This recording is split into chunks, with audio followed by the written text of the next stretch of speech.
السلام علیکم. یو ځل بیا مو زه پټان افغان په پښتو کمپیوټري زده کړو خپرونه کې هر کله کوم. هیله لرم چې روغ جوړ او خوشحاله اوسئ. دا د یو ځل بیا له یوې نوې خپرونې سره ستاسې په درانه حضور کې یم. په دې خپرونه کې لکه څنګه چې موږ په سلسله واره توګه د بلاګر کې د بلاګ د جوړولو په طریقه ده، نو په هغه کې نن راځو بلاګ ته ټیمپلېټ څنګه راپورته کړو.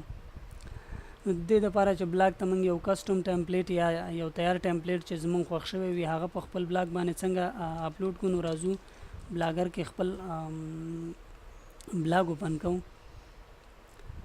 زمونږ بلاګ اوپن شو، له ده نه وروسته راځو دلته تیم باندې کلیک کوو او په تیم کې راځو دلته بیک اپ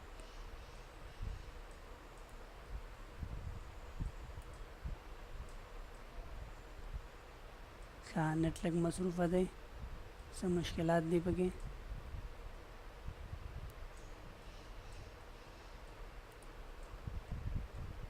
the backup and restore बाने क्लिक करूँ.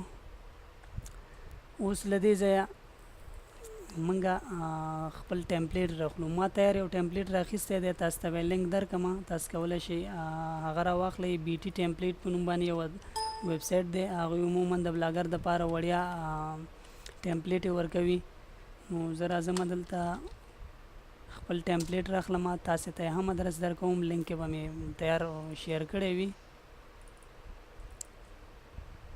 نو دا نو ښه داسې یو دغه دې باندې به تاسې کلیک وکړئ او ایکسټریکټ هیر فایل به کوئ.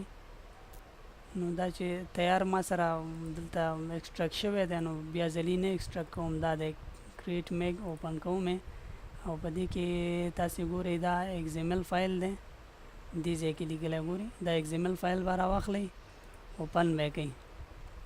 دا ګورئ تاسې ګریټ میګ ایگزیمل فایل راغی، دا اپلوډ کوو مونږه. له اپلوډ نه وروسته به تاسې وګورئ چې زمونږ د بلاګ ډیزاین به بدل شوی وي. اوس که په ویو باندې کلیک وکړم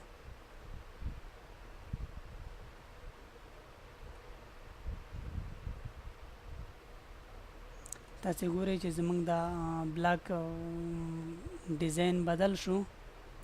هماغه پښتو لیکنې دغه دی، پښتو لیکنې blogspot.com.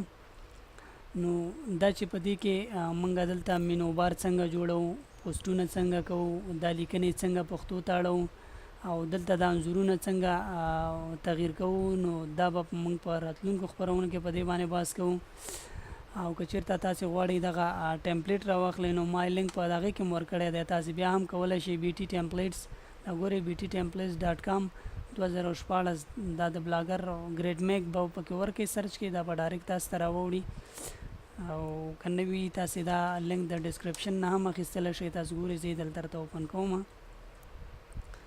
دې ځای کې تاسې هماغه نوم ورکړئ ګریډ میګ. نو دلته مختلف دغه دي، دا ګورئ تاسې ګریډ میګ دغه دا دی. او دې نه علاوه دلته ډېر زیات نهایت زیات ټیمپلیټ دي، تاسو کولی شئ د هغې نه ځان دپاره یو خوښ کړئ او انتخاب یې کړئ او په خپل بلاګ باندې ولګوئ. تر هغې چې له یوې بلې خپرونې سره ستاسې په درانه حضور کې حاضرېږم. د لوی الله تعالی په امان.